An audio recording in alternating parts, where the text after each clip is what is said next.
Nagsisimula ang kwento sa isang nagbabantang mukhang pulang hiya sa gitna ng lungsod.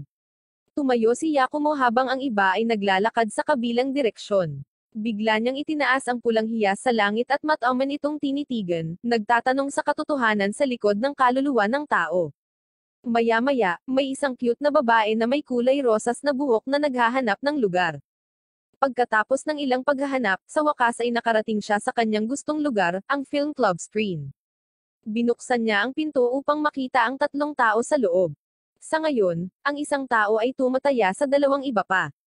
Nahulaan niya ng tama ang card ng kalaban at nanalo sa taya. Matapos masettle ang taya, aalis ang dalawa at matutulog na ulit ang nanalo. Nagsalita ang babae at nagtanong kung ang lalaki ay si Yakumo. Ibinunyag niya na narinig niya ang tungkol sa kanya mula sa isang mas matandang estudyante, at nagtataka kung si Yakumo ay tunay na may mga kakayahan sa psyche. Sinasabi ng lalaki na siya si Yakumo, at tinanong niya kung sino ang babae. Ipinakilala niya ang kanyang sarili bilang Uzawa Haruoka, at hiniling kay Yakumo na panatilihing kumpidensyal ang kanilang pag-uusap. Pagkatapos, nagsimula siyang magkwento tungkol sa nangyari 2 linggo na ang nakakaraan.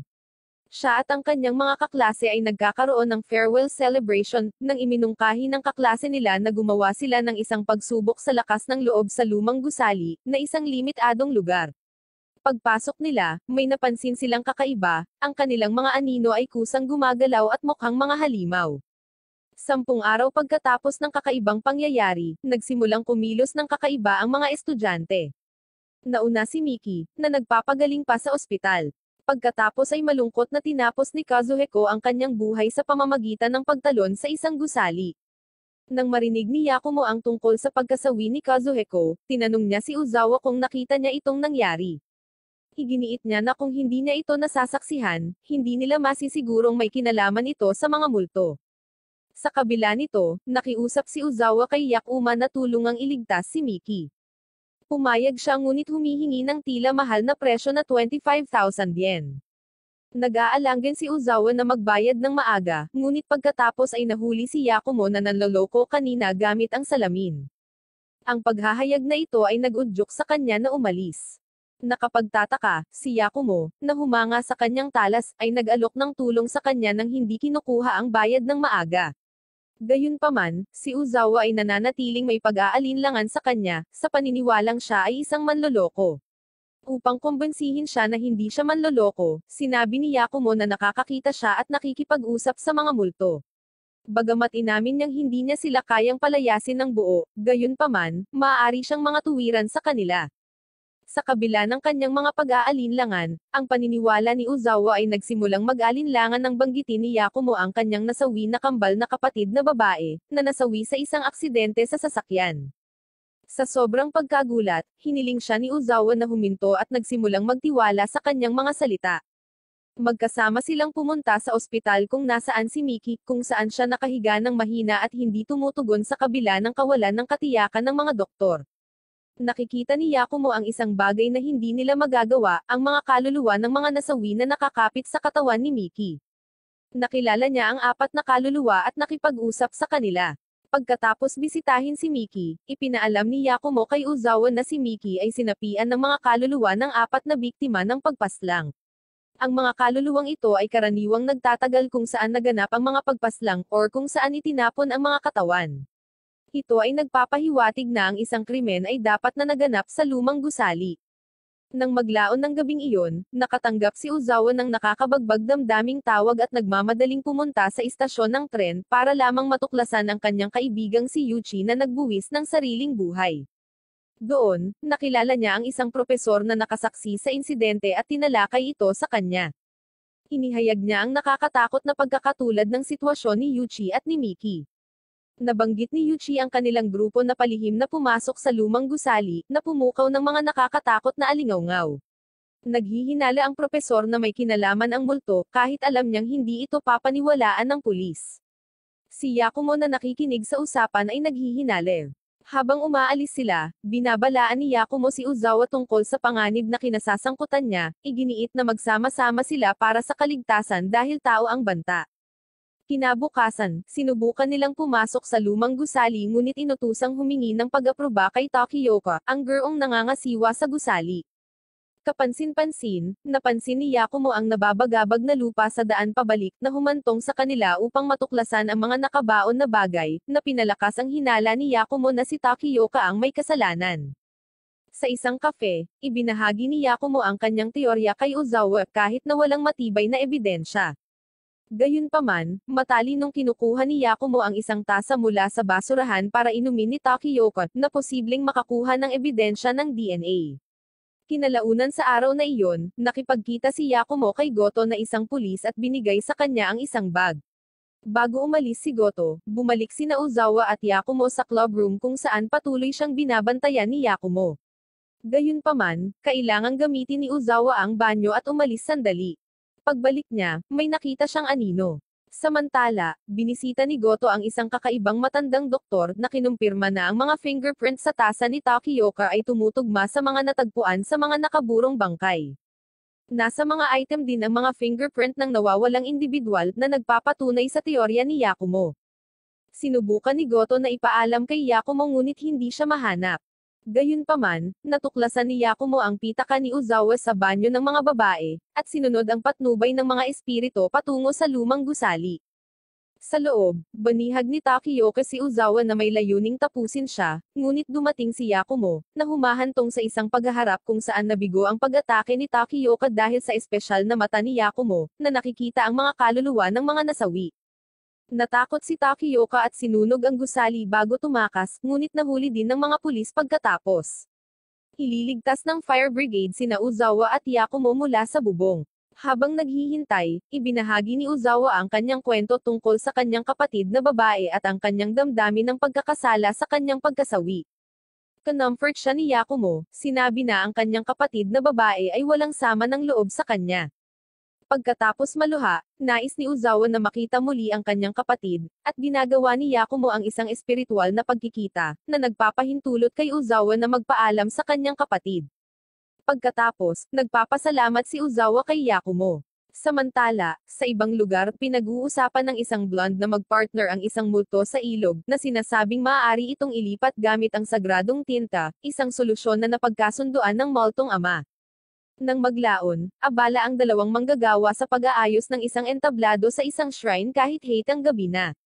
Kailangan nilang magmadali, dahil maagang darating ang chairman na si Eri para tingnan ang kanilang pag-unlad. Ang isa sa kanila ay nagbabahagi ng mga alingaw-ngaw tungkol sa lugar na pinagmumultuhan. Bigla silang nakarinig ng tawa ng isang bata, at nagsimulang manginig at masira ang mga bagay.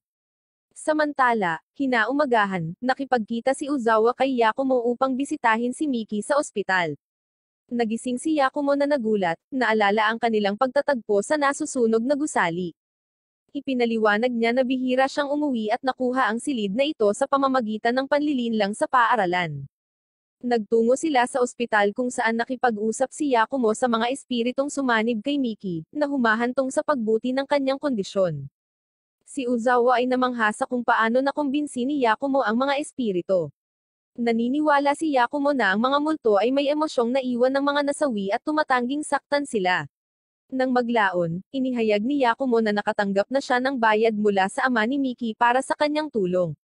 Mas naging komportable si Ozawa sa kanya, ngunit tinapos ni Yakumo ang kanilang kontrata. Ipinagpatuloy ni Ozawa ang kanyang part-time na trabaho, at naglilingkod sa isang matandang lalaki na nagsasalita tungkol sa sumpa ng isang fox sa isang shrine. Ang matandang ito ay si Chairman Eri, na gustong magtayo ng bagong gusali sa shrine, ngunit nahaharap sa mga hadlang dahil sa sumpa. Sa gabing iyon, si Ozawa ay nagpasya na bisitahin ang shrine. Doon, nakatagpo siya ng isang taong nakasuot ng fox mask na ikinatakot niya, at siya ay tumakas. Habang tumatakas, aksidente niyang nabangga ang isang lalaking may pulang mata na katulad ng kay Yakumo. Samantala, itinalaga ng blonde na lalaki ang natitirang gawain sa kanyang babaeng kinakasama.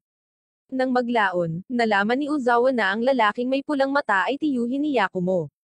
Sinabi niya sa kanya ang tungkol sa multo na nakita niya, at pareho silang pumunta para mag-imbestiga. Ang lalaking nagngangalang Ishan ay umamin na ang kanyang pulang mata ay peke.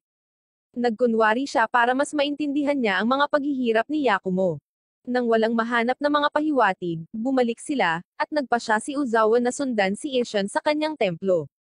Sa daan, ipinaliwanag niya na hindi komportable si Yakumo doon dahil sa maraming multo na dinadala sa lugar. Sa loob ng templo, nakita nila si Yakumo at nakilala ang kanyang pinsan na bingi. Bagamat nag-aalok si Isha ng tsaa, umalis si Yakumo, na ikinagagalit ni Ozawa. Si Isha at Nayumi ay sinisikap na i-comfort siya, at hinikayat siya ni Isha na magtiwala sa kanya. Nagpa siya si Ozawa na gawin ito, ngunit nakita niyang nakikipag-usap si Yakumo sa isang babae at pinipigilan niyang humadlang. Kinabukasan, nag-focus siya sa trabaho at muling binisita ang shrine kung saan nakilala niya ang chairman na naka-wheelchair at sinabihan siya tungkol sa mga multo.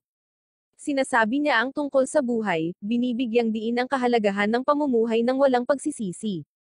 Bigla silang nakarinig ng tawa ng isang bata, at na-off ang mga ilaw. Isang tubo ang lumilipad patungo kay Ozawa, ngunit iniligtas siya ni Yakumo. Tinanong ng chairman kung sino siya, at ipinaliwanag ni Yakumo na sinisiyasat niya ang lugar.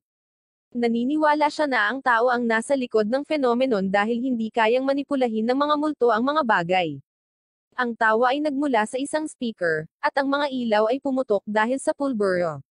Ayon kay Yakumo, nasa loob ng storage shed ang salarin kung saan konektado ang lahat ng kagamitan.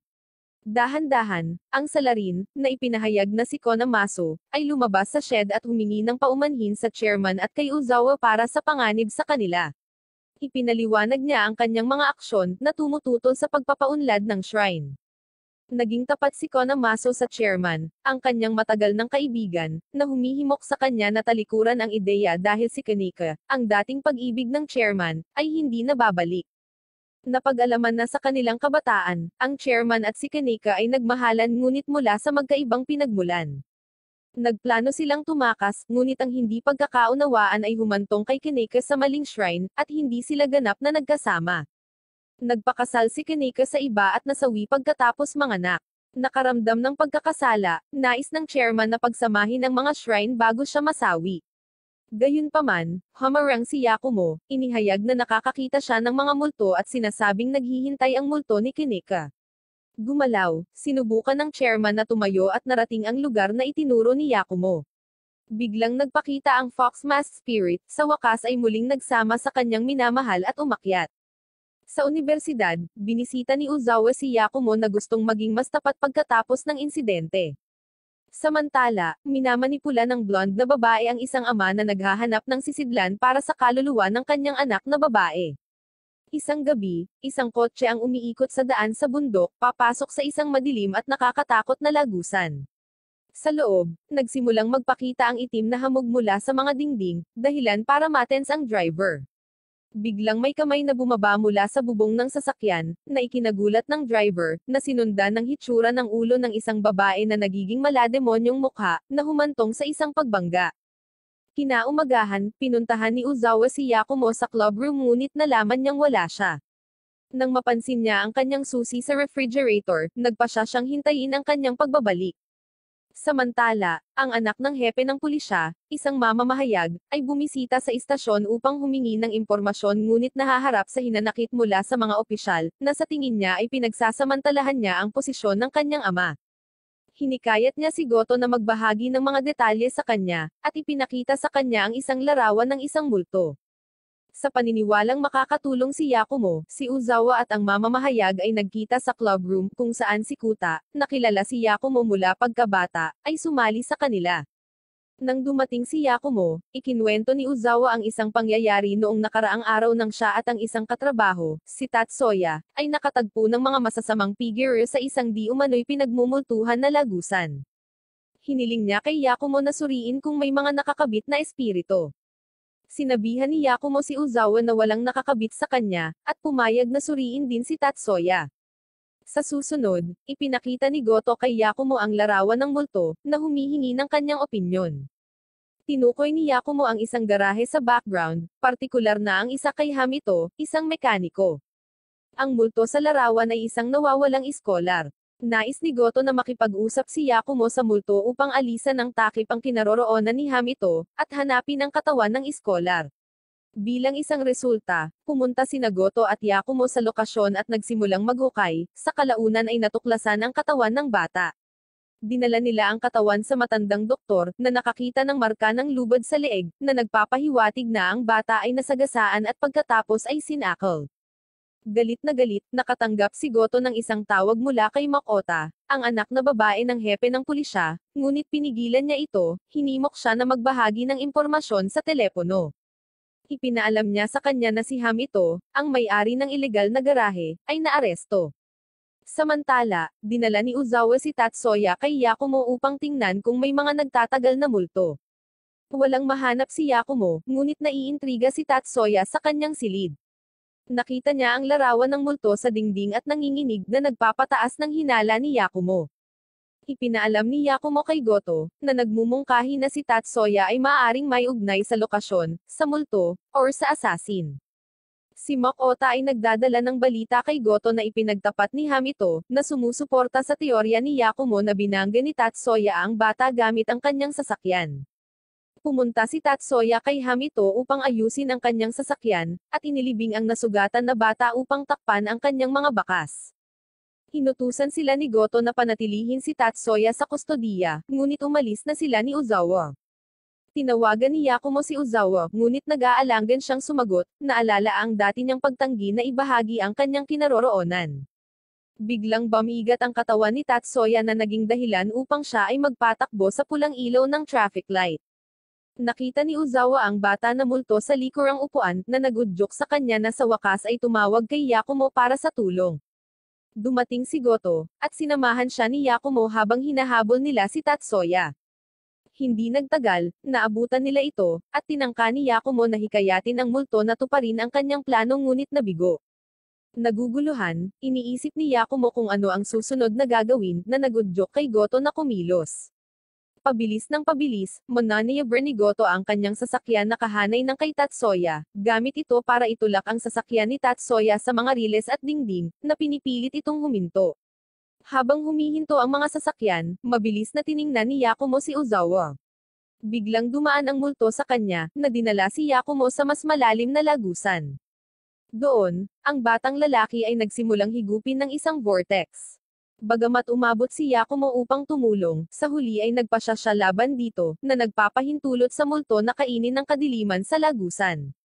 Nang sumunod na araw, bumalik si Uzawa sa tunnel upang magbigay galang sa espiritu ng bata. Dumating sina Ishan at Nayumi, na inihayag na sila ay inatasan ni Yakumo na tugunan ng hindi mapakali na mga multo sa lugar. Sa kanilang pagbabalik, ibinahagi ni Ishan ang kwento kung paano at bakit nakuha ni Yakumo ang kanyang pangalan, na nagpapahayag ng kanilang pag-asa para sa kanyang kapayapaan ng isip. Sa ibang lugar, sinisiyasat ng matandang doktor ang isang bagong natuklasang katawan. Sa kabila ng kanyang sorpresa, siya ay nagpapatuloy upang suriin ang bangkay at kumuha ng litrato, na naramdaman ang presensya ng blonde na babae at ang ama. Nagdadalamati sila sa patuloy na pagkawala ng tunay na katawan ni Ayaka, ngunit hinimok ng babae ang ama na magtiyaga. Ang blonde na lalaking may pulang mata ay naghahanda upang harapin si Yakumo sa isang madilim na maulan na gabi. Nagmamaneho si Makota sa kalsada nang makita niya ang isang lalaking nakahandusay sa gitna ng kalsada. Naalarma, siya ay nagmamadaling tumulong sa kanya, natagpuan siya na naghihirap, at nakahawak sa kanyang katawan. Pagkatapos tumawag ng ambulansya, biglang sumigaw ang lalaki sa sakit at tumahimik. Nagulat, lumingon si Makota upang makita ang figure ng lalaki sa likod niya, na nababalot ng nakakatakot na lilang liwanag. Kinaumagahan, natuklasan ang bangkay ng isang mag-aaral na babae, na sumasalamin sa pagkasawi ng isang naunang biktima. Kinumpirma ng matandang doktor na ito ay gawa ng isang assassin. Naghahanda ang pulisya para sa isang press conference, habang nawawala ang isa pang batang babae. Ang pagkawala ng babae ay nagudyok sa isang pampublikong hiyaw na humahantong sa komperensya.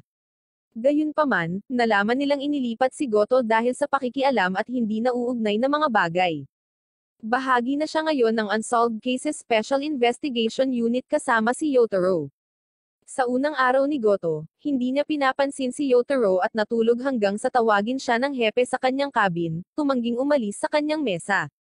Humanga si Yotaro sa katapangan ni Goto. Samantala, sa May University, nakilala ni Uzawa ang isang nag-aalalang kaibigan na nagsasabing nakakita siya ng multo, at itinuro kay Uzawa para sa payo ng isang taong nagngangalang Miki. Tumungo si Uzawa sa silid ng club ng pelikula kung saan nag-iisa si Yakumo. Doon, kinukuha niya ang kanyang mga gamit mula sa refrigerator na nagdulot ng pagtatalo kay Yakumo.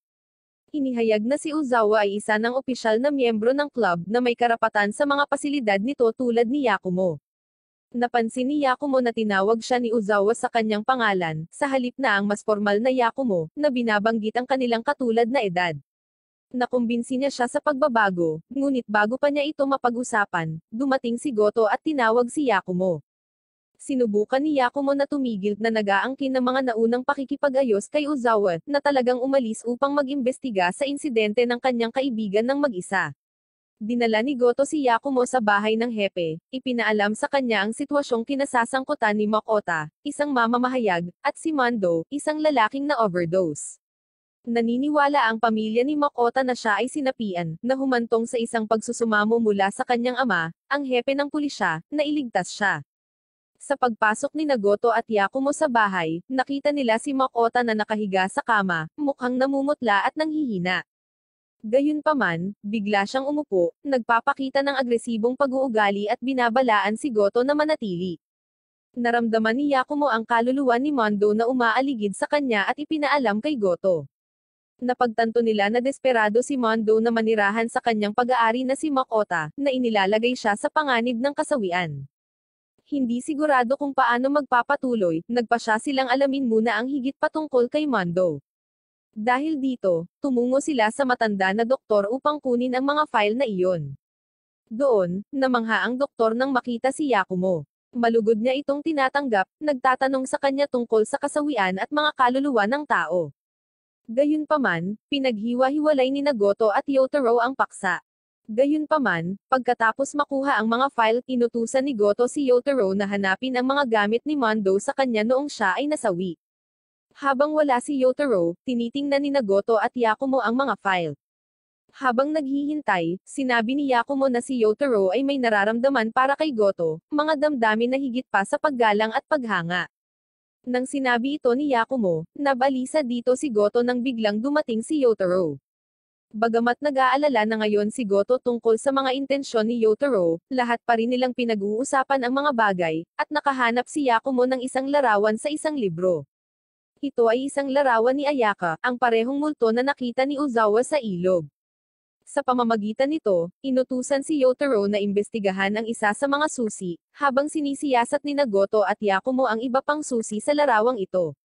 Dahil dito, tumungo sila sa isang klinika upang siyasatin ang larawan.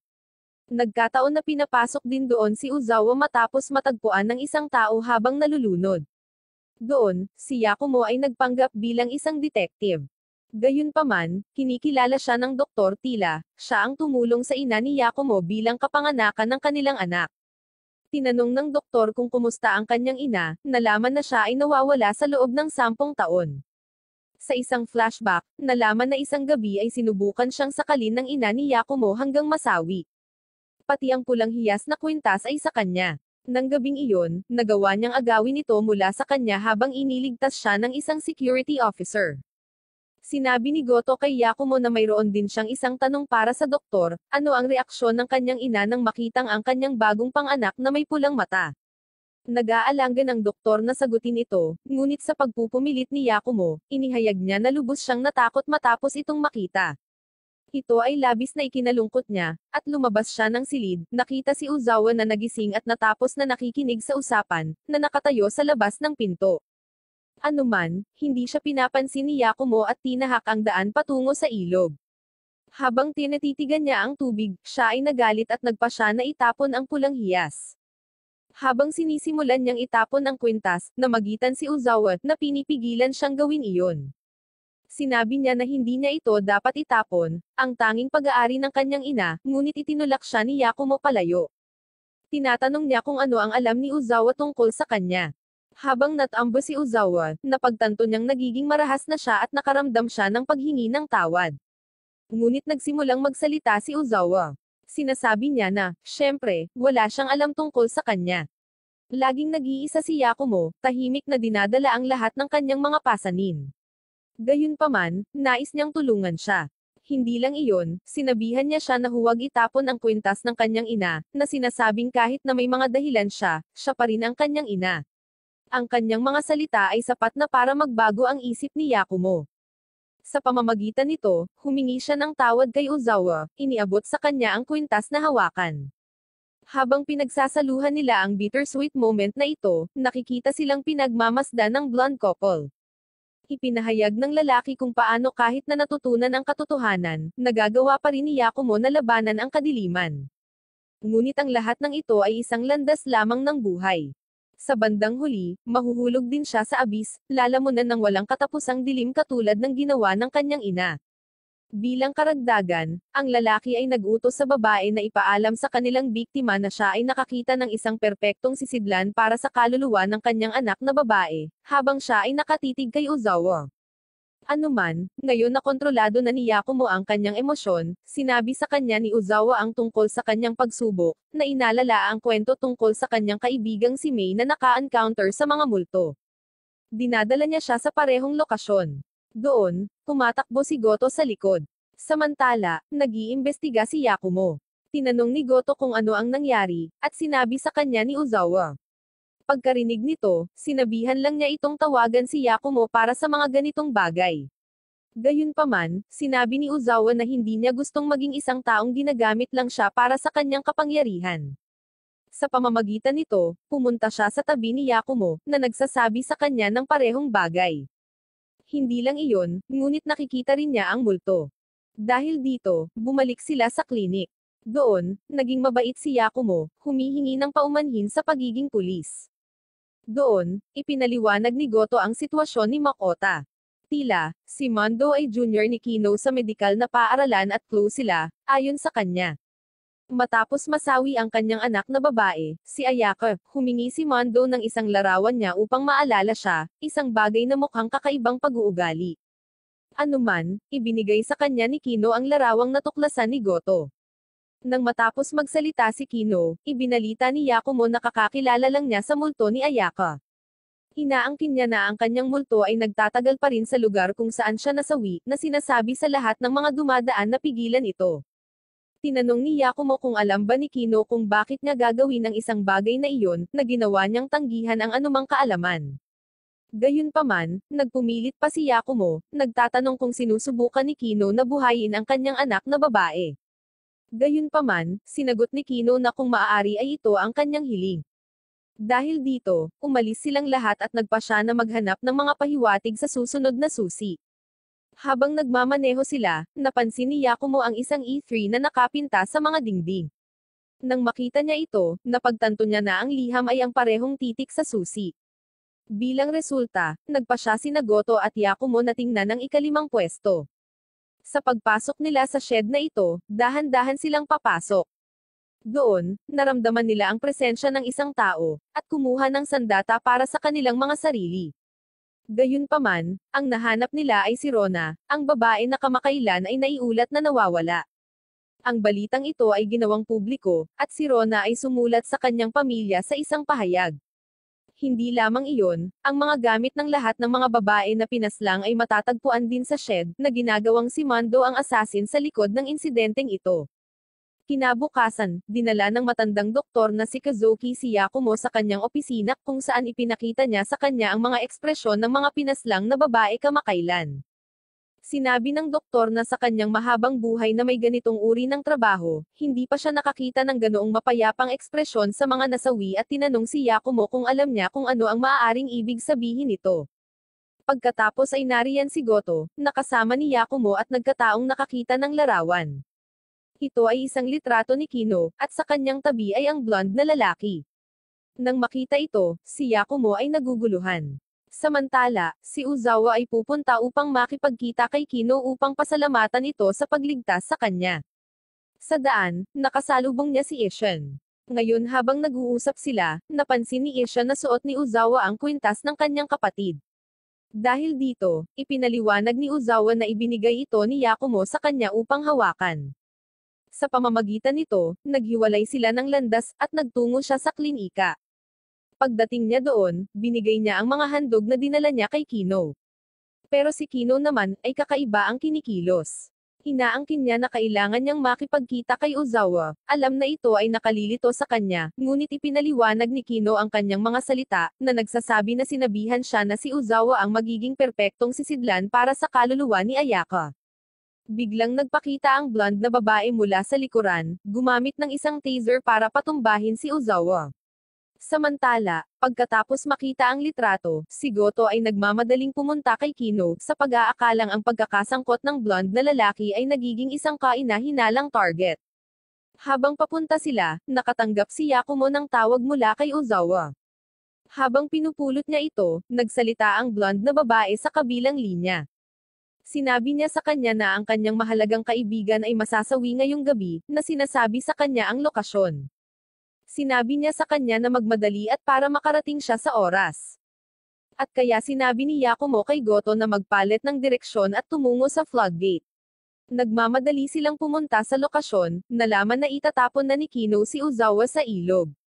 Gayunpaman, sinisikap ni Yakumo at Goto na pigilan ito, ngunit gumamit si Kino ng tubo upang tamaan si Goto, na naging sanhi ng pagkahulog ni Ozawa ng walang patutunguhan. Sumunod sa kanya si Yakumo at nagawang iligtas siya. Maya-maya pa, binuksan ni Ozawa ang kanyang mga mata. Si Kino, na ngayon ay pinipigilan, ay huhulihin. Una, may gusto siyang itanong sa kanya. Bilang resulta, sinabihan niya si Goto na ibalik silang lahat sa klinika sa Kalapa. Ang matandang doktor sa Asia, na inutusang dalhin ang mga nasaniban sa kanya, kapag ang lahat ay nakatipon na, at nagsimula si Yakumo. Tinanong niya kung si Kino ay iniferent na makita ang espiritu ni Ayaka. Sa tulong ng dalawang lalaking mapupula ang mata, sumang-ayon si King Isha, na nagpapaliwanag na sinabihan siya kung tatapusin niya ang isang babae na kapareho ng edad ng kanyang anak na babae, ang kanyang kaluluwa ay angkinin ang bangkay, at si Ayaka ay bubuhayin. Sa susunod na tanong, bakit pinaslang ni Kino si Mondo? Ginawa niya ito dahil hindi niya junior si Mondo, sa halip, si Mondo ay ipinakilala sa kanya ng blonde na lalaking upang agawin ang mga babaeng kahawig ng kanyang anak na babae. Gayunpaman, hindi nagtagal ay sinimulan siyang i-blackmail ni Mondo, humihingi ng karagdagang pera, or kung hindi ay pupunta siya sa pulisya. Kaya naman gumamit ng gamot si Kino para tapusin si Mondo. Ayon sa kanya, dapat masawi ang mga basurang tulad ni Mondo na ginagamit ang pagmamahal ng mga magulang sa kanilang mga anak para sundin sila. Nang pumasok si Yakumo, na sinasabing kahit ang mga biktima ni Kino ay may mga magulang, humantong ito sa pag-abuso ni Kino kay Yakumo, na nagtanong kung ano ang alam ng isang bata na sinusubukang tapusin ng kanyang ina. Gayunpaman, ipinaliwanag ni Yakumo na kahit na maaaring hindi niya alam ang tungkol dito, alam niya ang pagdurusa ng isang bata na kailangang tiisin ang mga kahihinatnan ng mga aksyon ng kanyang mga magulang. Sa pamamagitan nito, inilabas niya ang mga larawan ng lahat ng kamakailang pinaslang na mga babae. Inaangkin niya na ang kaluluwa ni Ayaka ay nagtataglay ng mga katawan na ito. Ayon sa kanya, nais ni Ayaka na maibsan ang takot at sakit mula sa mga biktima sa kanilang huling hininga, at dahil dito, kailangan niyang tiisin ang lahat ng sakit pagkatapos niyang magpasya na angkinin ang mga naghihingalong babae sa kanilang mga huling sandali. Dahil dito, parang paulit-ulit na pinaslang ni Kino ang kanyang anak na paulit-ulit na binubuhay ng kaluluwa nito ang kasawian. Nang marinig ito, napahinto si Kino at nalaman niyang napagtanto niya ang kanyang mga aksyon, at umalis ang multo ni Mondo kay Makota. Gayunpaman, ayon kay Yakumo, umalis si Mondo dahil napagtanto niyang kahit ang pagkakaroon ng isang tao ay hindi sapat para muling mabuhay ang isang kaluluwa. Kinaumagahan, binuksan ni Ozawa ang libingan ni Ayaka para bisitahin. Doon, bumalik si Goto sa kanyang opisina sakay ng kotse. Sa wakas ay nalaman niya kung bakit siya tumitingin sa kanya ng ganoong mga mata, nalaman na kung inaakala niyang si Goto ay isang saikak na ginamit ang kanyang kapangyarihan upang lutasin ang mga kaso, ngunit sa lumalabas, si Yakumo ang may kapangyarihan. Samantala, habang nagdadasal si Ozawa, tumingin si Yakumo sa kabila ng ilog, nakitang nakatayo doon ang blonde na lalaki. Napag-alaman na ang lalaking ito ay ang biolohikal na ama ni Yakumo, isang bagay na tinatanggihan ni Yakumo na kilalanin. Gayunpaman, tapos na si Ozawa sa kanyang panalangin, at pareho silang bumalik. Isang araw, bumisita ang isang lalaki sa isang apartment na gusto niyang upahan, ngunit di umano'y haunted ang lugar na ito kaya napakamura ng upa. Hindi lang iyon, may kasama pa itong salamin na hindi nahahalata. Gayunpaman, sa gabi ring iyon, nakaramdam siya ng presensya habang naliligo, ngunit inisip lang niya ito sa kanyang imahinasyon. Dahil dito, ipinagpatuloy niya ang kanyang gawain at tumungo sa silid. Biglang na-off ang mga ilaw. Di nagtagal, sa kabila ng kadiliman, nakita ng lalaki ang isang makamulto na figure sa likod ng salamin, dahilan upang mapasigaw siya sa takot. Kinaumagahan, binisita ni Makota ang Unsolved Cases Union sa Police Department. Gayunpaman, ang kanyang pagdating ay nagpagulat kay Yotaro, at siya ay nauwi sa pagbuhos ng kape sa kanyang sarili. Gayunpaman, sinabi ni Makota na dumating siya upang magpasalamat. Gayunpaman, wala kahit saan si Goto. Nabatid na nagbakasyon siya at umuwi, ngunit wala ang kanyang asawa or anak. Samantala, sa unibersidad, pinag-uusapan ni Uzawa at ng kanyang mga kaibigan ang mga tipikal na paksa na madalas pag-usapan ng mga babae. Sinong mag-aakala, binanggit ni Uzawa si Yakumo at inilipat ang usapan kay Uzawa. Ito ay humahantong sa kanyang pagdaldaw tungkol sa kanyang mga damdamin at mga personal na isyu, habang iniiwan siya ng kanyang mga kaibigan at pumunta upang makipag-usap sa isang lalaki na mukhang nababalisa. Ito ang parehong lalaki na inatake ng multo sa apartment na nagngangalang Dante. Dinala nito si Uzawa sa film club kung saan nalaman niyang natutulog muli si Yakumo. Anuman, ginigising niya siya, at pareho silang nagsimulang mag-away. Tinawag pa siya ni Yakumo na hindi maganda, na isang nakakainis na insulto. Gayunpaman, sa kalaunan, sinabi sa kanya ni Uzawa ang tungkol sa sitwasyon ni Dante. Nagpa siya si Yakumo na tumulong at nakipagpulong muna sa ahente ng real estate. Mula sa kanya, nalaman ni Yakumo ang tungkol sa kung paano pumanaw ang isang babaeng nagngangalang Kamiko sa silid na iyon, at mula noon may mga multo na nagpapakita doon. Kaya naman, nagpa siya si Yakumo na matuto patungkol kay Kamiko sa pamamagitan ng pagpunta sa kanyang pinagtatrabahoan. Doon, nakilala niya ang isa sa kanyang mga katrabaho. Sa pagpapanggap bilang kanyang pamilya, nalaman niya na si Kamiko ay isang medyo uptight at seryosong babae na hindi masyadong nagustuhan ng iba. Sa bagong piraso ng impormasyong ito, sinimulan nila ang kanilang paglalakbay patungo sa lokasyon ni Dante. Gayunpaman, sa daan, nakita sila ni Yotaro at Makota.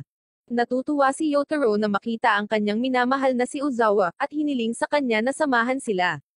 Sinabi niya na si Makota ay manliliber ng pagkain upang ipagdiwang ang kanyang paggaling, kaya dapat sumama si Uzawa. Gayunpaman, habang nakikipag-usap siya kay Yotaro, iniwan siya ni Yakumo.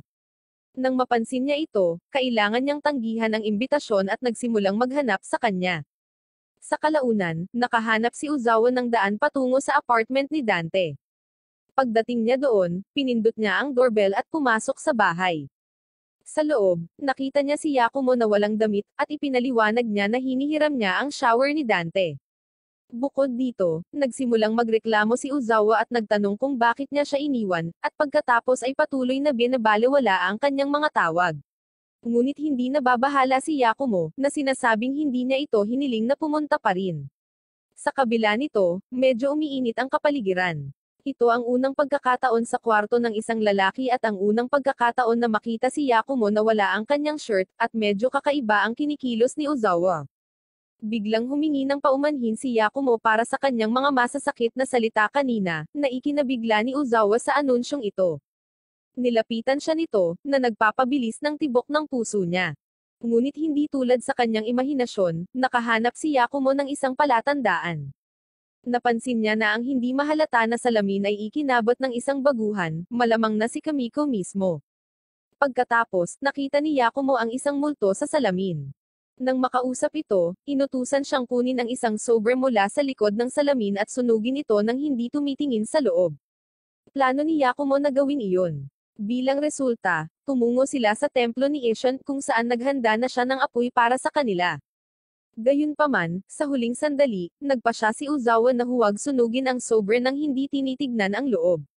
Dahil dito, binuksan niya ang sobre para lamang makita ang larawan ni Kamiko na nakaayos. Nang makita ito, naiintindihan niya na si Kamiko ay isang mahiyaing babae na gustong magbihis at magmukhang cute. Gayunpaman, siya ay masyadong mahiyain at hindi niya magawa ito sa publiko, kaya ang iba ay itinuturing siyang seryosong babae. Biglang dumating ang multo ni Kamiko. Sinabi ito ni Yakumo kay Uzawa, na nagsasabi na hindi siya galit na sinira ni Uzawa ang pangako. Sa pamamagitan nito, sinunog niya ang larawan sa sobra, at ang multo ni Kamiko ay dumaan pagkatapos sabihin kay Ozawa na gawin din ang kanyang makakaya. At kaya, ito ay nagdadala sa multo ng katahimikan. Habang nakikipaglaro si Ozawa kay Naomi, nag-uusap sina Ishan at Yakumo. Ipinahayag niya ang kanyang pagtataka kung may ibang personalidad sa loob ng kanyang ina na hindi niya kilala, katulad ng mahiyaing side ni Kamiko.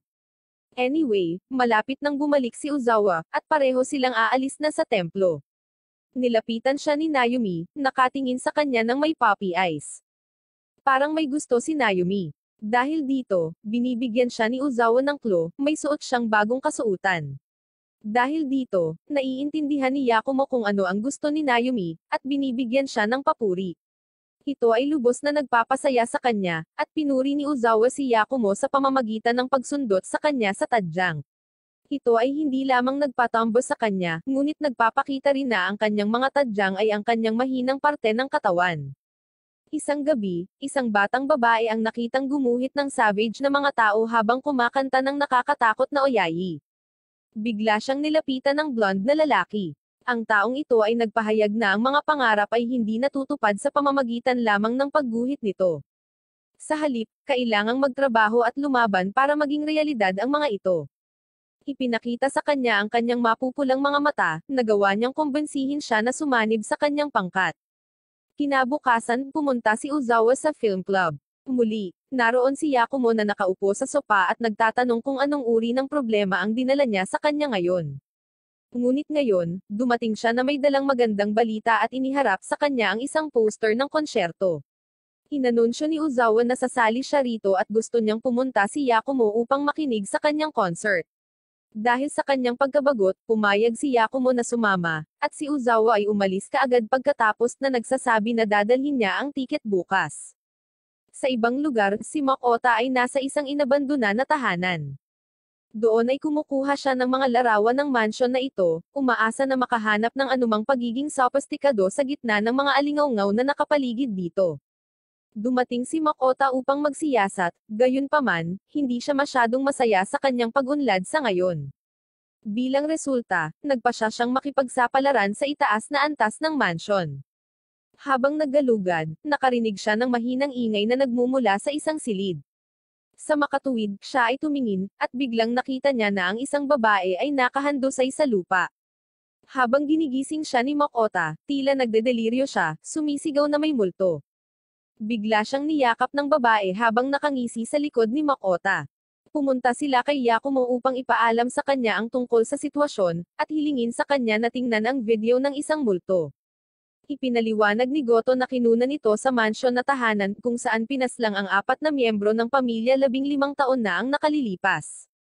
Sa pagbabalik tanaw, isang bagong unit ang nabuo para imbestigahan ang kasong ito. Dahil dito, sinundan sila ni Yakumo sa departamento ng pulisya. Doon silang lahat ay nakiisa kay Makota, at tinignan ang footage. Pinasuri na ito ni Makota sa mga profesional, at ang footage na ito ay tila hindi na-edit. Sa wakas, nagsimula na silang manood. Gayunpaman, ang pelikula ay masyadong mahaba, at kadalasan ay walang nangyayari. Bilang resulta, hiniling ni Yakumo kay Makota na ay fast forward ito sa eksaktong oras. At gayon ang ginagawa niya, sa screen, makikita ang isang multo na kasing linaw ng araw. Nang makita ang multo, agad na tumayo si Yakumo at tahimik na lumabas ng silid. Samantala, pumunta si Ozawa sa silid ng pelikula, ngunit nakalock ang pinto. Gamit ang isang ekstrang susi na mayroon siya, pumasok siya sa silid at inilagay ang tiket doon. Kalaunan ng gabing iyon, tinawagan siya ni Yakumo, na ikinatuwa at ikinagulat niya. Pero wala siyang magandang balita, na sinasabing may gagawin siya kaya hindi siya makakadalo sa concert. Pagkatapos niyang ibaba ang tawag, pumunta siya sa isang lugar. Kinaumagahan, sinisikap pa rin ni Goto at Yotaro na makipag-ugnayan kay Yakumo, ngunit hindi niya sinasagot ang kanyang telepono. Pagkatapos, biglang dumating si Kapitan Miyagawa.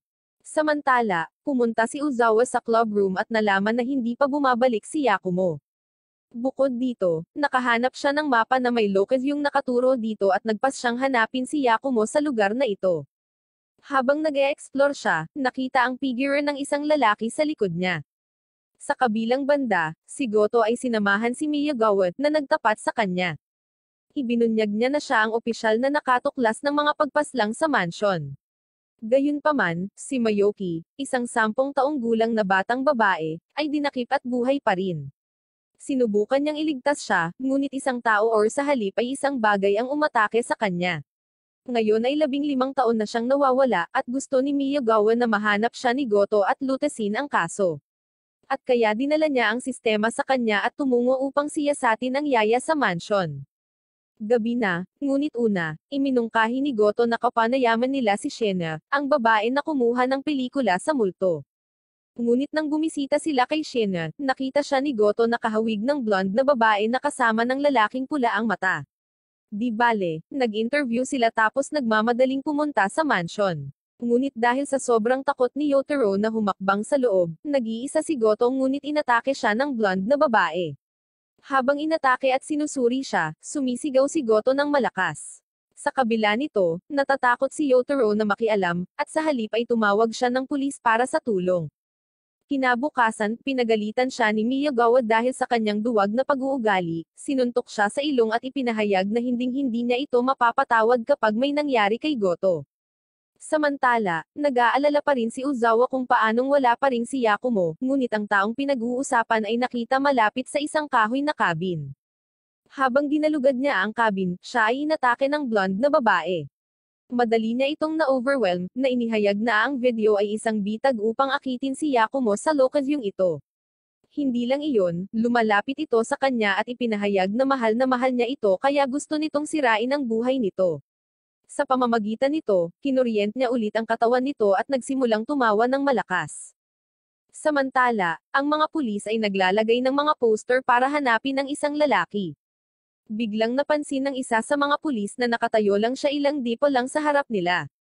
Nagdudulot ito ng habulan, at tila inaakit sila ni Takiyo sa kung saan. Sa kabilang banda, dumating si Makota sa opisina at nalaman na talagang nawala si Goto. Hindi lang iyon, nalaman niya na si Yotaro ngayon ay nabalisa sa kanyang sarili. Dahil hindi rin makontak si Yakumo, nakipag-ugnayan sila kay Uzawa, na papunta sa templo. Bilang resulta, ang lahat ay nagtitipon sa templo. Pagkatapos ng maikling pagpapakilala, napunta sila sa paksa, nalaman na parehong nawala sina Goto at Yakumo pagkatapos makita ang ghost footage. Gusto ni Isha na tingnan ang video sa kanyang sarili. Gayunpaman, nakakagulat ang nalaman niya. Ang multong nakunan sa video ay walang iba kundi si Susan, kapatid ni Ishan, at ina ni Yakumo. Biglang nagsalita si Yotaro, na hanggang ngayon ay hindi tumutugon, na nagmumungkahi na ipaubaya na nila ito sa pulis.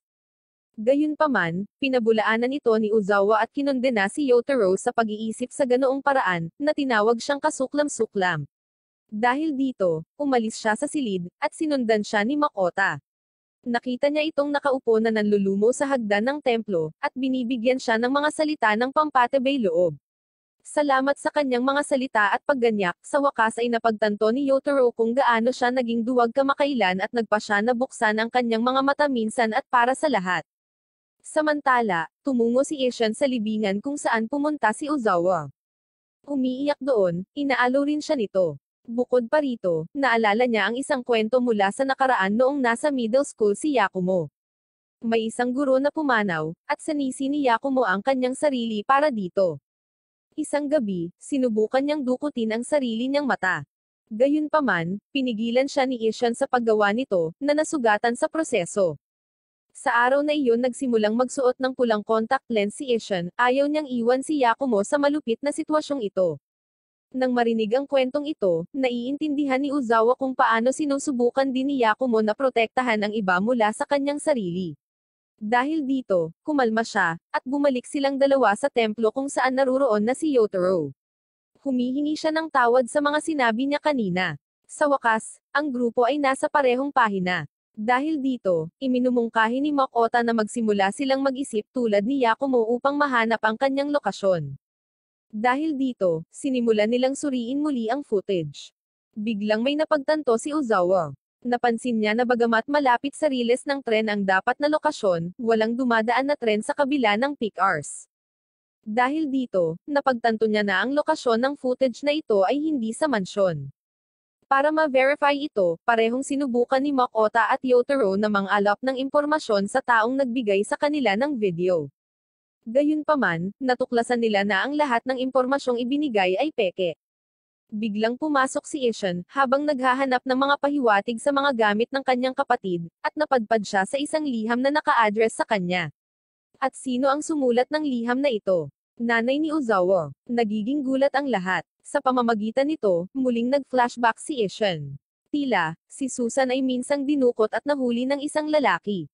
Gayunpaman, pagkatapos ng 2 buong linggo, nakatakas siya, at ang tumulong sa kanya noong panahong iyon ay si Karara, ang ina ni Ozawa.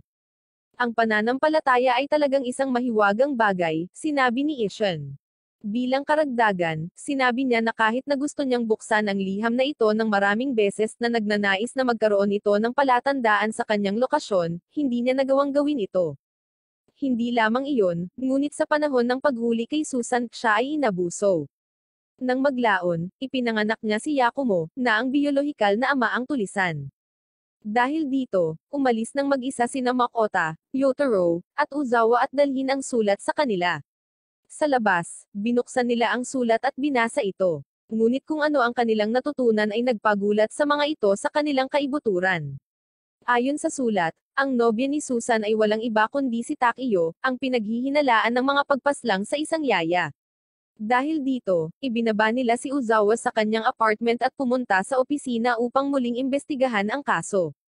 Malinaw na pagod si Ozawa na sinasabing hindi pa siya natutulog mula nang mawala si Yakumo, kaya agad siyang pumunta sa kanyang kama at nakatulog sa kabila ng pagsisikap na manatiling gising. Samantala, sinabi ng blonde na lalaki sa kanyang subordinate na pupunta siya kay Yakumo dahil gumawa si Takiyo ng kanyang hakbang, at ipinagkatiwala sa kanya na hulihin si Ozawa.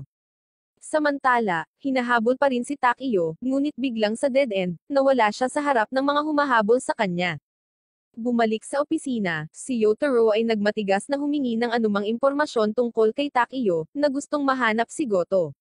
Ngunit pinagsabihan siya ni Chief Miyagawa, sinabihan siyang linisin ang mga palikuran dahil sa siya ay bagong empleyado niya. Gayunpaman, nagbigay siya ng mga banayad na pahiwatig sa kanyang pagkakasunod-sunod, na humantong kay Yotaro na maghanap ng isang file sa banyo.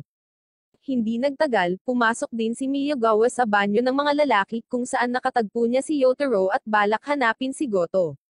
Inisip ni Yotaro kung ba't pa sila dito nag-uusap dahil marami namang lugar na pwede pag-usapan.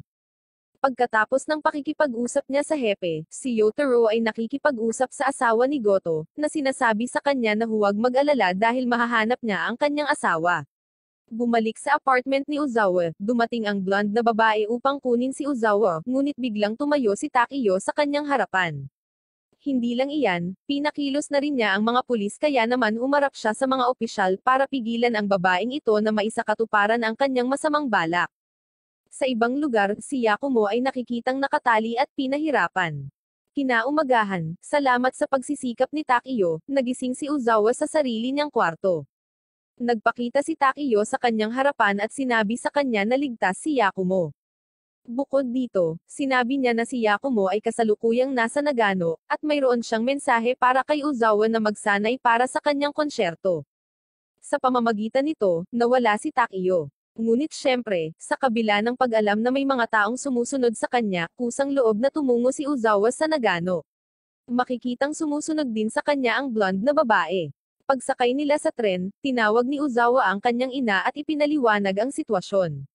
Samantala, sina Makoto at Yotaro ay walang nakitang kakaiba sa file. Bilang resulta, tumungo sila upang makipagkita sa matandang doktor. Doon, nalaman nila na si Mayuki, ang batang babae na dinakip habang naganap ang pagpaslang, ay kahawig ni Hashino, ang babaeng nagbigay sa kanila ng ghost footage at sa blonde na babae. Nang napagtanto ito, nagmadali sila sa guro sa grade school ni Mayuki at ini-interview siya.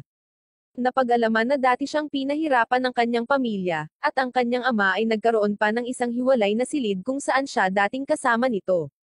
Sa investigasyon, wala silang nakitang kwartong ganito kaya nagmadali silang bumalik sa mansyon. Doon, ginagabayan sila ng multo ni Takiyo sa isang lihim na silid kung saan nakita nilang nakakulong si Goto. Dahil dito, pinalaya siya ng 2, ngunit nagmamadali si Goto. Ayon sa kanya, nasa panganib sina Yakumo at Ozawa. Sinabi niya na ang multo ni Takiyo ay nagpaalam sa kanya tungkol sa lahat, at ang blonde na lalaki ay gustong tapusin si Ozawa sa harap ni Yakumo upang dalhin siya sa kadiliman. Samantala, sa wakas ay narating ni Ozawa ang Nagano kung saan siya sinundo ng kanyang ina. Dahil dito, agad silang tumungo sa villa kung saan itinago si Susan habang bihag. Dahil dito, pumunta sila doon. Pansamantala, iniwan ni Ozawa ang kanyang ina sa di kalayuan at nakipagsapalaran sa kakahuyan na mag-isa. Sa kalaunan, sa paghahanap ng isang kahoy na shed, nahanap niya si Yakumo sa loob at pinalaya siya. Gayunpaman, siya ay pinainom ng gamot at nahihilo pa rin dahil sa mga epekto. Biglang sumulpat si Mayoki sa likod nila hawak ang crossbow. Binyantaan niya ang dalawang ngunit, sa isang stroke ng swerte, dumating si Goto at ang iba pa sa eksena mula sa likuran. Habang hinahabol ni Goto si Mayoki, kumikilos si Yakumo bilang isang distraction. Ang tanong kung sino ang pumaslang ay nabanggit na nagudyok kay Mayoki na ipaliwanag na ito ang lahat ng kanyang ginagawa sa lahat. Pagkatapos ng katotohanan, ang blonde na lalaki ay nag-set up nito upang si Takiyo ay pinaghihinalaan, ngunit hindi siya ang aktwal na salarin. Habang nagdadaldal siya, nahanap ni Goto ang perpektong sandali at tumalon sa kanya, pinigilan siya at pinahintulutan sina Yakumo at Ozawa na tumakas. Gayunpaman, biglang nagpakita ang blonde sa harap nila. Hindi lang iyon, nagagawa rin ni Mayoki na patumbahin si Goto gamit ang isang taser. Sa utos ng lalaki, papanay na sana ni Mayoki ang binti ni Ozawa, ngunit biglang nagpakita ang espiritu ni Susan sa takdang panahon. Pinipigilan niya si Mayoki na umatake at handa siyang ipakita kay Yakumo ang katotohanan.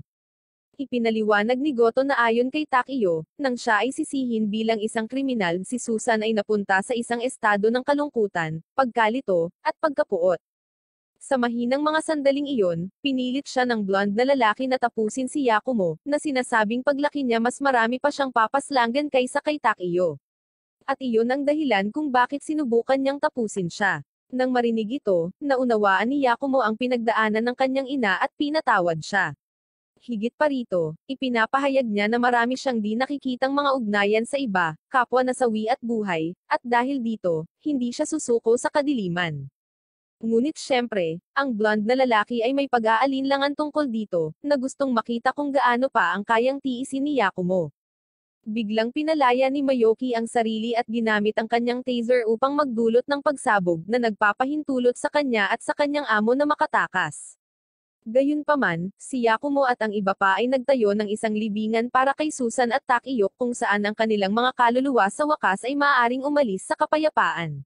Bago umalis, nagawang haplasan ni Susan ang kanyang anak at tuluyang umakyat sa kalangitan. Sa pamamagitan nito, ang pagsubok ay nagtatapos. Pagkatapos ng pagtatanghal, ibinaba ni Yakumo at Ozawa ang kanyang ina sa istasyon. Sinabihan ng ina si Ozawa na umuwi ng mas madalas at hiniling din kay Yakumo na bantayan ang kanyang anak. Hindi lang iyon, habang umaalis ang tren, sinasabi niyang mayroon siyang ibibigay sa kanila at ipapadala ito sa lalong madaling panahon. Sa kabilang banda, si Makota ay nasa isang ospital kung saan nalaman niyang may multo na nagpakita kamakailan. Ayon sa isang kaibigan niya, isang multo ang nagpakita sa itaas ng mga natutulog na pasyente, na nagtatanong sa kanila kung kailan sila masasawi.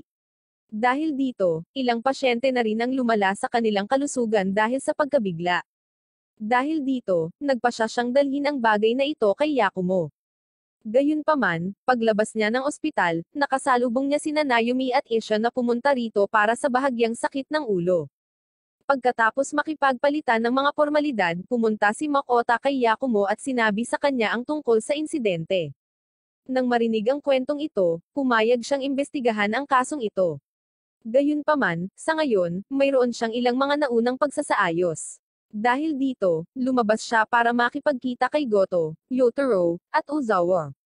Sinusubukan nilang maghanap ng mga pahiwatig tungkol sa ama ni Yakumo at kung nasaan si Mayoki. Hindi lamang iyon, pagkatapos ng katawa-tawa na teorya ni Yotaro na ang blonde na lalaki ay isang zombie, naisip din ni Yakumo na ang kanyang ama ay maaaring isang multo.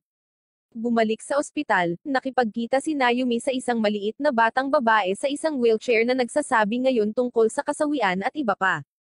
Samantala, nalaman ni Isha na mayroon siyang mali sa kanyang utak, at bilang isang resulta ay maaaring hindi na mabuhay sa susunod na taon. Nang maglaon, na-corner din si Mayuki at inaresto ng mga pulis at nalaman ito ni Goto. Kinaumagahan, ipinaliwanag ni Miyagawa na nagpadala na siya ng kahilingan para makapanayam si Mayuki.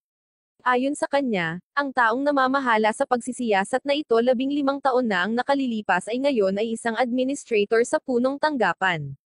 Upang mapanatiling buo ang kanyang reputasyon, sinisikap niyang tiyakin na ang insidenteng ito ay hindi may parating sa publiko, at dahil dito kailangang kumilos ng mabilis si Miyagawa kung gusto niyang malaman ang katotohanan.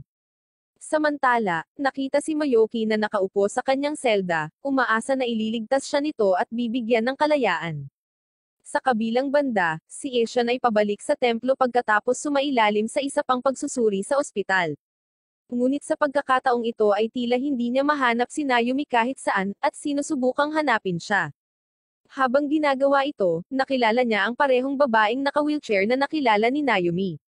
Nang makita siya, tinanong ni Ishan kung nakakita siya ng isang maliit na batang babae sa malapit ngunit tinanggihan niya ang anumang kaalaman tungkol dito. Bukod dito, nagsimula silang mag-usap at ibinunyag ng batang babae na siya ay masasawi ng hindi hihigit sa 6 na buwan upang mabuhay. Ngunit kino-comfort siya ni Ishan. Biglang dumating si Naomi at hiniling ang babaeng ito na maging kaibigan ni Naomi mula ngayon. Habang nangyayari ang eksenang ito, nakikita ang nag-aalalang doktor na nagbabantay sa kanilang lahat. Kinagabihan, nilapitan ng doktor ng ilang shady na mga tao. Kinabukasan, tinitingnan ni Yakumo ang call logs na kinumpiske mula kay Mayuki at nalaman niyang hindi pa niya tinawagan ang kanyang ama. Sa kanyang isip, ito ay nagpapatibay sa kanyang teorya na ang blonde na lalaki ay isang multo. Bigla na lang, nakatanggap si Uzawa ng tawag mula kay Makota na nagpapaalam sa kanya na bukas na ang ospital para imbestigahan ni Yakumo. Bilang resulta, pumunta sila sa templo ni Ishan. Kararating lang din si Ishan at doon nagtanong si Yakumo kung pwede ba niyang hiramin ang sasakyan ni Ishan. Kasabay nito, nagpa siya si Ishan na ilihim sa kanyang pamangkin ang kanyang paglalakbay sa ospital. Ngunit una, oras na para sa ilang tsaa. Habang nakaupo silang lahat at umiinom, inilabas ni Ishan ang isang photo album na ipinadala sa kanya ni Karara. Sa album na ito, may mga larawan ni Yakumo noong bata pa siya. Ayon kay Ishan, tiyak na iningatan sila ni Karara noong ipinadala ito ni Susan sa kanya. Nang makita ito, naging sentimental si Yakumo at sinubukang umalis ngunit pinigilan siya ni Ishan. Dahil dito, umupo siya pabalik at makikita ang mga litrato niya kasama ang kanyang ina.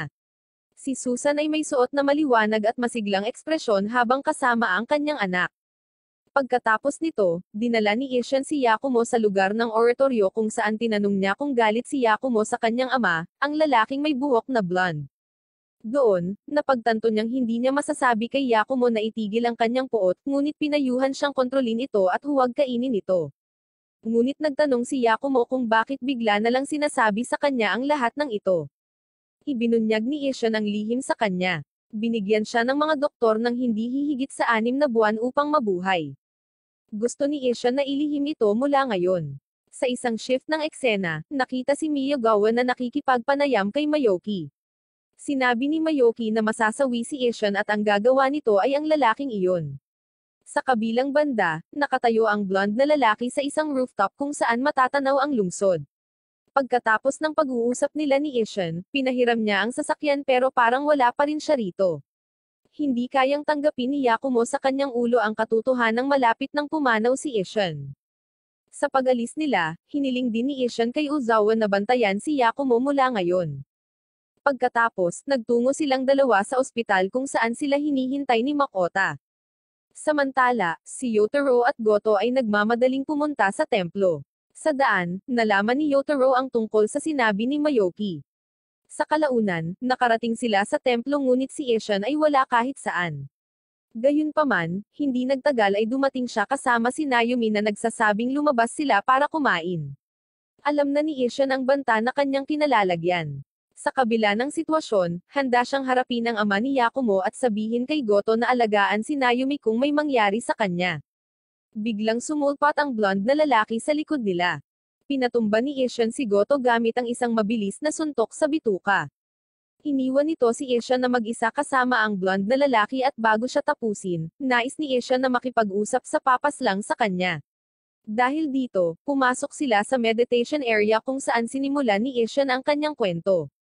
Sinabi niya sa lalaki ang tungkol sa kung paano siya nagdala ng labis na puot sa kanya. Ang lalaking iniwan ang kanyang kapatid na babae sa impyerno, at nagdulot ng napakasama at masasamang trauma kay Yakumo. Gayunpaman, ang mga damdaming iyon ay matagal nang napawi. Habang nagpapatuloy siya sa kanyang kwento, biglang tumalon ang blonde na lalaki, gamit ang isang kutsilyo para atakihin siya. Maya-maya, nagising si Goto. Nagmamadali siyang pumunta sa meditation area, nag-aalala kay Ishan at nadatnan siyang nakahandusay sa sahig na may sugat sa tiyan. Nang makita ito, sinigawan niya si Yotaro at inutusan siyang tumawag ng ambulansya, na malapit nang dumating. Sina Naomi at Goto ay sumama sa ospital, habang si Yotaro ay nananatili sa templo upang tumulong sa mga investigasyon. Sa kabilang banda, nakakaramdam pa rin ng pagkagambala si Yakumo. Sa kabila nito, nangyari ang mga ito sa multo at nalaman na ito ay naging isang bagong sangay. Nakikita ang multo na humihingi ng tawad sa pasyenteng tinakat niya noon. Habang iniisip kung ano ang maaaring ibig sabihin nito, inilabas ni Uzawa ang kanyang telepono at agad na nakatanggap ng tawag mula kay Yotaro, na ipinaalam sa kanya ang kamakailang pag-unlad. At kaya, nagmamadali silang bumalik sa templo. Ngunit tinawag sila ni Goto sa kalagitnaan, na sinasabi sa kanila na kailangan sila sa ospital na kanilang kinaroroonan. At kaya, lahat sila ay nakarating sa ospital at si Ishan ay inilagay sa isang emergency na operasyon. Gayunpaman, kahit na ang doktor ay nabigo na maging kapaki-pakinabang. Kahit nakakonekta na ang makina sa kanya, halos hindi pa rin tumibok ang puso ni Ishan at nakoma dahil sa kawalan ng dugo. Nang marinig ito, ang lahat ay lubos na nataranta at naguguluhan. Biglang dumating si Ariza, ang kaibigan ni Makota, upang makipag-usap kay Yakumo ng pribado. Inanunsyo rin ni Ariza at Goto na sila na ang mag-aalaga kay Naomi mula ngayon, na nananatiling tapat sa salita na ibinigay nila kay Ishan. Dahil dito, dinala niya sina Uzawa at Naomi sa kanyang tahanan at umalis kaagad upang tumulong sa mga investigasyon doon. Ang asawa ni Goto ang nag-aalaga kay Naomi, napagod sa pag-iisip at nakatulog kaagad pagkatapos. Samantala, si Yakumo ay gumugol ng buong gabi sa tabi ni Ishan. Kinaumagahan, sinabi ni Makota kay Miyagawa na inutusan siya ng kanyang amo na huwag sumulat tungkol sa pag-atake kay Ishan. Hindi lang iyan, nahihirapan din si Miyagawa dahil sinisikap ng administrator ang kanyang makakaya na itago ang insidenteng ito at malayo sa pananaw ng publiko. Samantala, dinala ni Goto ang matandang doktor sa templo at hiniling sa kanya na magsagawa ng forensics.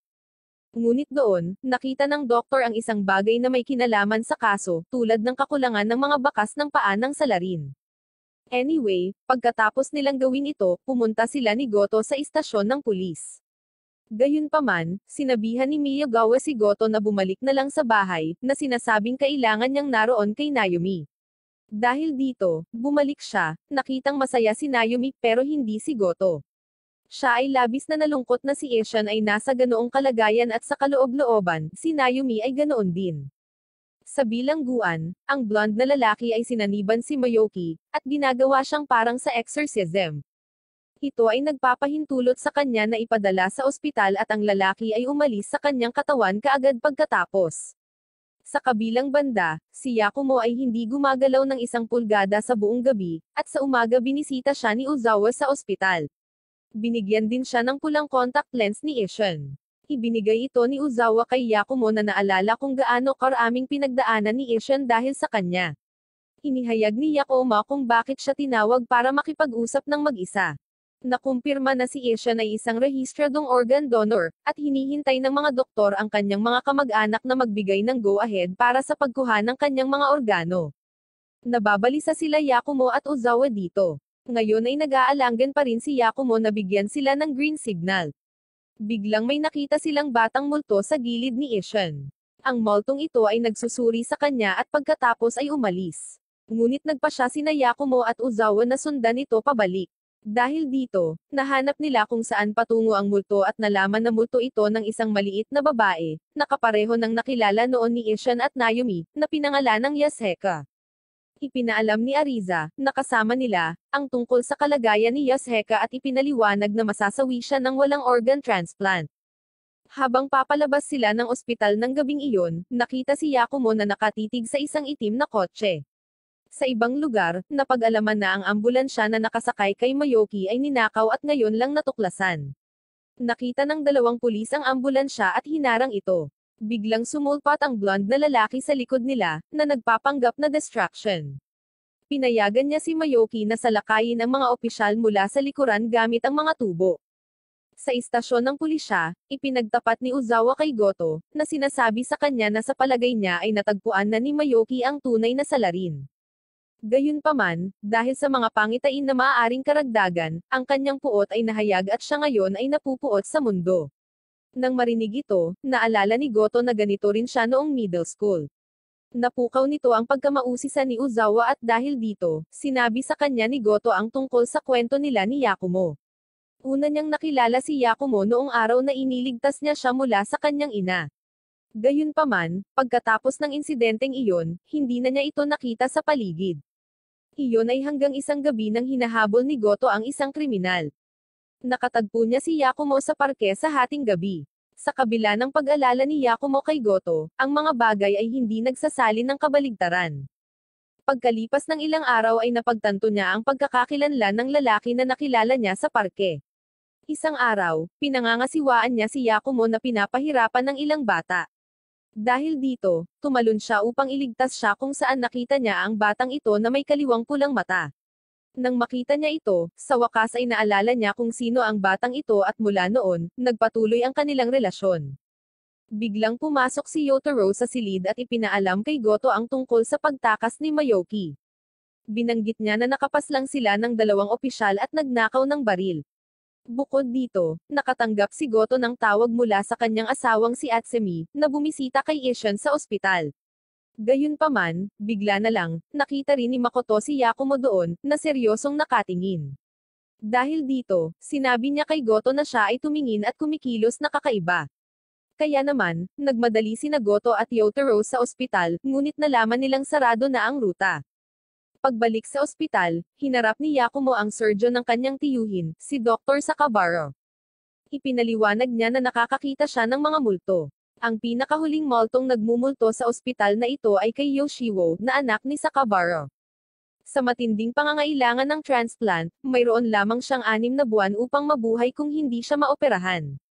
Nang makita ito, binalak ni Sakabaro na sadyang magdulot ng kasawian kay Emerson, na isang rehistradong organ donor at perfect match kay Yoshiwo. Siyempre, ayaw makinig ng doktor, ngunit patuloy siyang pinipilit ni Yakumo. Sa huling segundo, nag-breakdown si Sakabaro. Nagtatanong siya kung bakit siya pinaghihinalaan ng lalaking ito gayong ang pagpaslang ay inihula na ng mga salarin, at sila ay kasalukuyang malayang gumagala sa mga lansangan. At mayroong ebidensya ni Yakumo, hindi pa ipinalabas sa publiko na hinulaan ang asasin. Inilabas ni Sakabaro ang kanyang sarili bilang salarin at tinakbuhan ito. Dahil hindi niya may maneho ang kanyang sasakyan, sinubukan niyang tumakas habang naglalakad ngunit nakita niyang dumating sina Uzawa at Goto na naglalakad dahil sarado ang ruta. Nang makita sila, tumungo siya sa bubong upang umalis sa pamamagitan ng helicopter. Ngunit hinihintay siya ni Yakumo. Ngayon na wala ng lugar na matatakbuhan, sinubukan ni Sakabaro na gumamit ng scalpel at tapusin din si Yakumo ngunit madaling madaig siya. Pagkatapos ay kinumpronta si Yakumo ng kanyang ama sa rooftop, isang blonde na lalaki. Sinusubukang sabihin muli kay Yakumo kung ano ang sinasabi niya noon pa man, ang katotohanan sa likod ng mga tao ay kadiliman. Maging ang mga masunurin sa batas ay papaslang ng walang pag-aalinlangan kung nangangahulugan ito na sila at ang kanilang mga pamilya ay makakaligtas. Nang marinig ito, sinabi ni Yakumo na ang kanyang ama ang nanloko kay Sakabaro, ngunit pinabulaanan ito ng lalaki, at sinabing ang lahat ng ginawa niya ay bigyan siya ng pagkakataon. Si Sakabaro ang nagpasya at kumilos ayon sa kanyang mga udyok. Hindi nagtagal, dumating sina Goto, Uzawa, at ang iba pa sa rooftop habang sinusuri ni Yakumo ang kanyang teorya gamit lamang ang kaliwang mata. Kinumpirma niya na ang kanyang ama ay walang iba kundi isang multo. Biglang tumalon si Mayuki mula sa kabilang bubong na may hawak na baril. Nilalayon niya ang mga nanonood at umatake. Dumiretso ang bala sa tiyan ni Goto dahilan para mapasigaw ito sa sakit at bumagsak sa sahig. Nang makita ito, mas malaking galit ang nagpakita sa loob ni Yakumo, at ito mismo ang gusto ng kanyang ama. Sa sandaling ito ng kahinaan, ginagamit ng blonde na lalaki ang kanyang anino upang sakupin ang katawan ni Yakumo habang ang iba ay nanonood, hindi alam kung ano ang nangyayari. Nagsalita si Mayoki at ipinaliwanag na ang dalawang kaluluwa ay hindi maaaring magsama sa loob ng isang katawan. Ito ang parehong prinsipyo na sinamantala niya sa kanyang pagtakas mula sa bilangguan. Gayunpaman, mayroong isang paraan upang malampasan ang hadlang na ito. Ayon sa kanya, kung ang host at ang nasawi na kaluluwa ay nasa parehong antas, maaari nitong payagan ang multo na ganap na sakupin ang katawan ng host. At iyon ang gusto ni Mayoki at ng blonde na lalaki. Kasama, ang blonde na lalaki, na ipinanganak na may mga damdamin ng kawalan ng pag-asa at puot, ay aagawin ang katawan ng kanyang anak na nagtataglay din ng parehong puot. Matapos malaman kung paano ipinagkanulo ng sangkatauhan ang kanyang tiyuhin, hindi nagtagal ay tumayo si Yakumo, ngunit nakita na ang magkabilang mata nito ay naging pula. Ito ay humantong kay Mayoki upang maniwala na ang potion ay gumana. Habang papalapit siya sa kanya, tuwang-tuwa at masaya na muli siyang mahawakin, ang multo ng blonde na lalaki ay niyakap siya ng mahigpit. Gayunpaman, nakikita na kontrolado pa rin ni Yakumo ang katawan na ito. Gamit ang kanyang liksi, napigilan niya si Mayoki at naagaw ang baril mula sa kanya. Nakikita na ginagamit niya ang mga kontak ng kanyang tiyuhin, at ginagamit ang mga ito para linlanggan ang kanilang kaaway. Gayunpaman, nagawa ni Mayoki na palayain ang sarili at kinuha ang scalpel na ginamit ni Sakabara upang tapusin si Yakumo. Ngunit na-discarrel ng pinsala ang pag-unlad ni Goto sa kabila ng pagkakaroon ng tama ng baril sa kanyang bituka, at hinarap niya si Mayoki, na nagbigay daan kay Yotaro na hawakan ang baril na ginagamit niya. Dahil dito, itinuro niya ito kay Mayoki, ngunit nananatili itong hindi natatakot at hinahamon parent si Yakumo. Ngunit sa lalong madaling panahon siya ay nasira. Nagtanong siya kung nasaan ang kanyang amo, nang bigla niyang makita ang multo ng blonde na lalaki sa likod ni Yakumo, sa pagkakataong ito ay malapit nang mawala. Kahit na sa ganitong estado, sinubukan ng lalaki na kutsain si Yakumo, na sinasabing isang araw ay susuko siya sa kadiliman dahil sila ay konektado sa kanyang dugo. Gayunpaman, itinutuwid siya ni Yakumo, ang kanyang ama ay hindi ganitong kaawa-awang espirito. Bagkus sinabi niya na ang kanyang kinilalang ama ay si Ishin, ang lalaking nagpalaki sa kanya upang maging kung sino siya ngayon. Upang patunayan ang kanyang punto, tumungo siya kay Sakabara at sinabi sa kanila kung gaano kalaki ang galit niya sa ginawa niya sa kanyang tiyuhin. Gayunpaman, biktima rin siya. Sa pagtupad sa huling hiling ng kanyang tiyuhin, pumayag siyang lagdaan ang form ng pahintulot para sa donasyon ng organ upang mailigtas ang buhay ni Yaseka. Gayunpaman, bilang kapalit ng kanyang operasyon, dapat isuko ni Sakabara ang kanyang sarili. Nang hindi niya gustong mamuhay sa siklo ng puot na ito, bumaling siya sa kanyang ama, na nangakong hindi magiging katulad niya. Ngunit ang blonde ay hindi nagbabago. Inaangkin niya na bilang isang multo, balang araw ay babalik siya at muling makikipagkita kay Yakumo, dahil hindi siya mawawala hanggat hindi natutupad ang kanyang layunin. Nang makita siyang mawala, sinubukan din ni Mayoki na tumakas. Ngunit batid na ang kanyang minamahal na pangangalaga ay hindi para sa kanya, pinaandar niya ang kanyang sasakyan sa isang lawa. Hindi nagtagal, isang libing ang idinaos sa karangalan ni Ishin.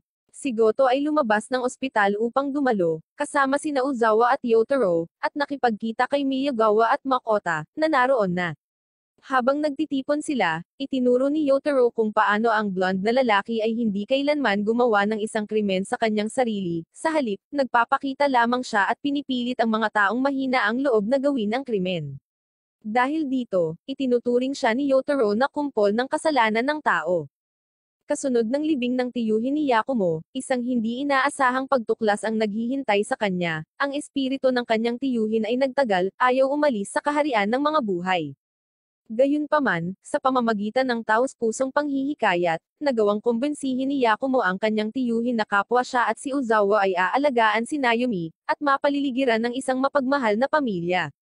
Naganhawahan, sa wakas ay umalis ang tiyuhin, sa wakas ay nakahanap ng kapayapaan.